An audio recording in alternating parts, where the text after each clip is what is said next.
Masyarakat secara umumnya mengetahui bahawa bumi beredar mengelilingi matahari.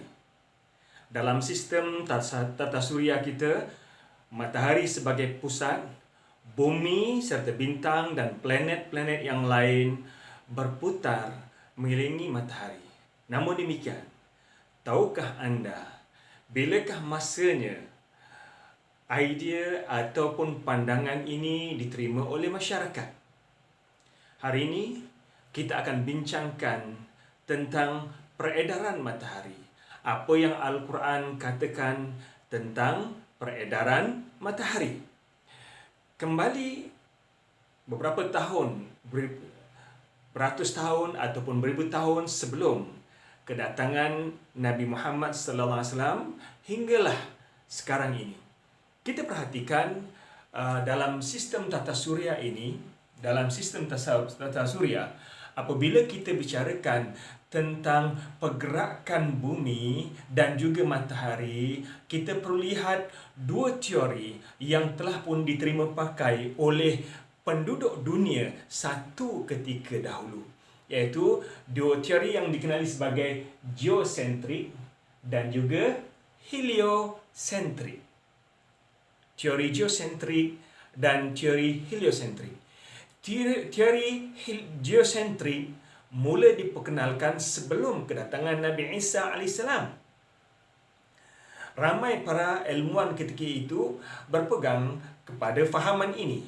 Bahkan di antara orang yang terkenal, Aristotle juga antara orang yang meyakini teori geosentrik adalah teori yang betul. Apakah teori geosentrik? Teori geosentrik meyakini bahawa dalam sistem tata surya ini, bumi adalah sebagai pusat. Bulan, bintang serta matahari beredar mengelilingi bumi. Berarti bumi sebagai pusatnya. Teori ini berterusan beratus tahun, bahkan 1000 tahun lebih dipegang oleh masyarakat bahawa bumi statik tidak bergerak. Yang bumi adalah pusat dia dalam sistem tata surya ini, manakala matahari yang beredar mengelilingi bumi serta bintang-bintang yang lain. Namun demikian, teori ini mula ditinggalkan menjelang kurun ke-16. Sebelum itu, pihak gereja sendiri juga berpegang kepada teori ini. Ada penemuan-penemuan para saintis yang menyatakan bahawa matahari sebenarnya adalah pusat dan bumi serta bintang-bintang yang lain ataupun dan juga planet yang lain beredar mengelilingi matahari. Teori ini mendapat tentangan daripada pihak gereja. Bahkan ada di kalangan mereka para saintis yang dihukum kerana menyanggah pendapat gereja. Namun perkembangan sains, sehinggalah pada tahun 1512, satu perubahan baru. Teori yang diperkenalkan oleh Nicholas Copernicus, seorang ahli astronomi daripada Poland, memberikan teori yang baru yang dikenali sebagai teori heliosentrik. Teori heliosentrik menyatakan bahawa dalam sistem tata surya ini, matahari adalah pusatnya, manakala bumi serta planet-planet yang lain termasuklah bulan beredar mengelilingi matahari. Jadi perbezaan yang jelas di antara teori geosentrik dan heliosentrik ialah teori geosentrik menyatakan bumi sebagai pusatnya, yang lain mengelilingi bumi termasuk matahari, manakala heliosentrik matahari sebagai pusat, bumi beredar mengelilingi matahari. Walaupun dalam teori heliosentrik ini tidak diperjelaskan secara detail apakah matahari juga turut beredar. Saya telah jelaskan dalam video lepas tentang pergerakan matahari, kelajuan pergerakan matahari, matahari beredar di atas paksinya, dan berapa lajukah matahari beredar. Matahari beredar mengelilingi nukleus galaksi dengan kelajuan 220,000 km sesaat. Terlampau laju, terlampau laju. bersamaan dengan 830 km sejam. Itu pergerakan matahari. Namun demikian, apa yang saya nak tekankan dalam teori heliosentrik ini ialah kenyataan yang menyatakan bahawa bumi beredar setelah berdekat lamanya, berkurun lamanya, manusia meyakini bahawa bumi ini sebagai pusat. Dan kalau kita lihat pergerakan matahari, pergerakan bumi, bumi beredar mengelilingi matahari. Ini orbit bumi. Ya, ini adalah orbit bumi. Bumi beredar mengelilingi matahari. Dalam masa yang sama, bumi berputar di atas paksinya. Bumi berputar di atas paksinya dengan kecenderungan 23 darjah. Inilah yang menyebabkan berlakunya 4 musim. Cuma kita yang tinggal di kawasan Khatul Istiwa tidak merasakan perubahan 4 musim ini. Namun mereka yang tinggal di bahagian atas sedikit ataupun bawah, bahagian atas ataupun bawah Khatul Istiwa, mereka akan dapat melihat perubahan 4 musim. Namun mereka yang tinggal di kawasan dekat kawasan Khatul Istiwa tidak akan merasakan perubahan musim ini dengan nyata. Walaupun kita kadang-kadang nampak juga perbezaan. Ambil contoh, kadang-kadang waktu maghrib masuk, waktu maghrib di kawasan Kuala Lumpur ialah pukul 7.30 petang. Dan kadang-kadang masuk waktu maghrib 6.59. Julat waktu lebih kurang hanya 31 minit sahaja. Berbanding dengan negara 4 musim, musim sejuk masuk waktu maghrib lebih awal berbanding dengan musim panas. Kembali pada perbincangan tentang peredaran matahari. Matahari berputar di atas paksinya dengan kecenderungan 23 darjah. Inilah yang menyebabkan berlakunya 4 musim. Dan peredaran bumi, putaran bumi di atas paksinya menghasilkan perubahan siang dan malam. Berapakah kelajuan bumi beredar dan berputar di atas paksinya? Bumi berputar di atas paksinya dengan kelajuan 1670 km sejam. 1670 km sejam. Satu pergerakan yang begitu laju. Tuan-tuan sekalian, kita bawa kereta pun tak sampai 1000 km sejam. Kita bawa kereta, laju di Malaysia hanya 120 km sejam sahaja. Sedangkan putaran bumi selaju 1670 km sejam. Dan bumi melakukan putaran lengkap untuk berlakunya perubahan siang dan malam. Perubahan siang dan malam dalam masa 24 jam. Dengan kelajuan 1670 km sejam, bumi mengambil masa 24 jam untuk menghabiskan ataupun melengkapkan satu pusingan. Manakala bumi beredar mengelilingi matahari ikut orbit yang telah ditentukan oleh Allah Subhanahu Wa Taala, seperti mana yang Allah jelaskan dalam Al-Quran, setiap sesuatu ini beredar ikut sistem yang telah diaturkan oleh Allah Subhanahu Wa Taala.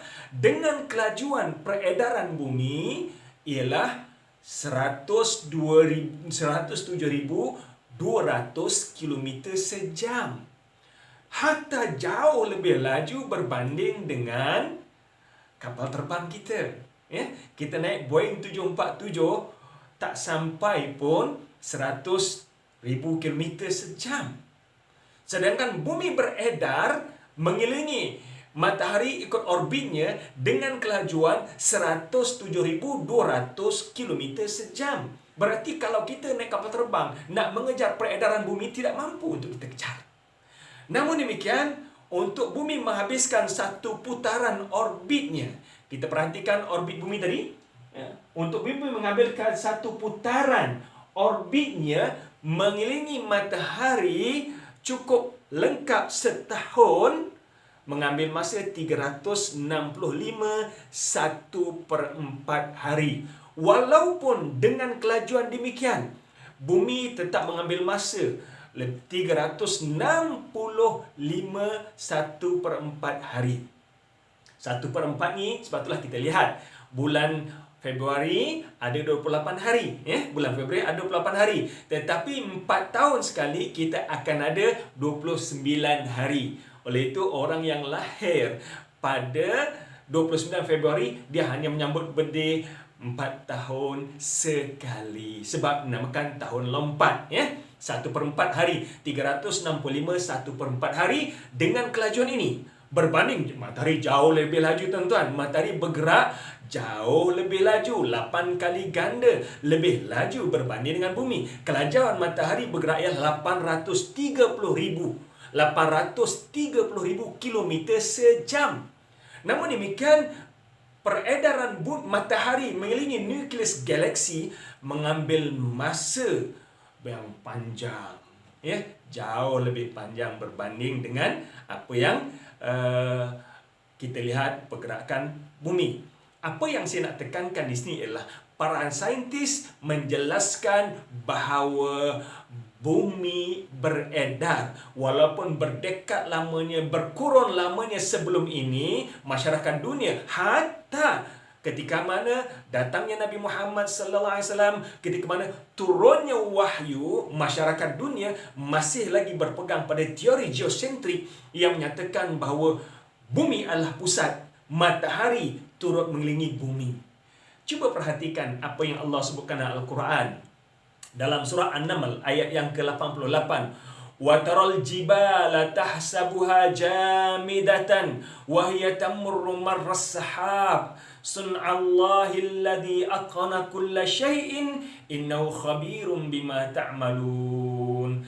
Wa taral jibala tahsabuha jamidatan, kamu melihat gunung ganang dan kamu sangkakan ia tidak bergerak. Kamu sangkakan perkataan tahsabuha, ya, perkataan tahsabuha jamidatan, kamu sangkakan dia tidak bergerak. Wahia tamurru marrashab, sedangkan ia bergerak seperti mana pergerakan awan. Sun'allahi alladhi atqana kulla syai'. Ini adalah ciptaan Allah, kerja Allah SWT yang kerja dengan penuh itqan, perfect, ya, sempurna. Itqan dalam bahasa Arab maksudnya kejadian, perbuatan ataupun hasil yang cukup sempurna. Innahu khabirun, Allah SWT khabir. Khabir ni maksudnya orang yang pakar, ya. Kalau kita katakan huwa khabirun, dia seorang yang pakar. Bila Allah sebutkan innahu khabirun, Allah Maha pakar, Allah Maha mengetahui bima taf'alun, apa yang kamu lakukan.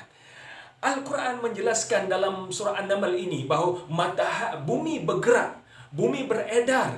Bagaimana bumi beredar? Sebab Allah menjelaskan gunung ganang bergerak. Kita lihat gunung ganang seolah-olah tidak bergerak, ya. Kita lihat gunung ganang seolah-olah tidak bergerak. Kenapa kita katakan bumi bergerak di sini? Sebab gunung ganang berada di atas bumi. So apabila gunung ganang Allah sebutkan ia bergerak, berarti bumi ini juga turut bergerak. Dalam ayat ini secara jelas, kalau orang memahami betul-betul ayat ini, kita akan dapat fahami Allah bagi tahu kepada kita bahawa bumi juga bergerak. Gunung ganang yang berada di atas bumi ini bergerak seperti mana pergerakan awan. Siapakah yang bagi tahu pada Nabi Muhammad perkara ini 1400 tahun yang lalu? Sedangkan di kali itu masyarakat dunia meyakini bahawa segala bintang-bintang planet berputar mengelilingi bumi, ya? Dan teori heliocentrik hanya dikemukakan pada tahun 1500, ya? Pada kurun yang ke-16. Bukankah ini bukti mukjizat saintifik Al-Quranul Karim, di mana wahyu yang Allah berikan pada Nabi Muhammad ini menjelaskan kebenaran fakta. Dialah Allah SWT yang menciptakan alam ini. Dialah Allah yang maha mengetahui, Al-Khabir, apa yang ada di alam ini, Al-Alim, yang tahu apa yang ada di langit dan bumi. Dan dialah Allah SWT yang telah mewahyukan Al-Quran kepada Nabi Muhammad SAW untuk menjadi panduan manusia. Jadi fakta-fakta yang diturunkan oleh Allah SWT dalam Al-Quran ini adalah menjadi dalil dan bukti kebenaran Al-Quran dan kebenaran wahyu Allah SWT. Kebenaran Al-Quran datangnya daripada Allah SWT yang maha mengetahui segala apa yang ada di langit dan di bumi. Inilah salah satu bukti mukjizat Al-Quranul Karim.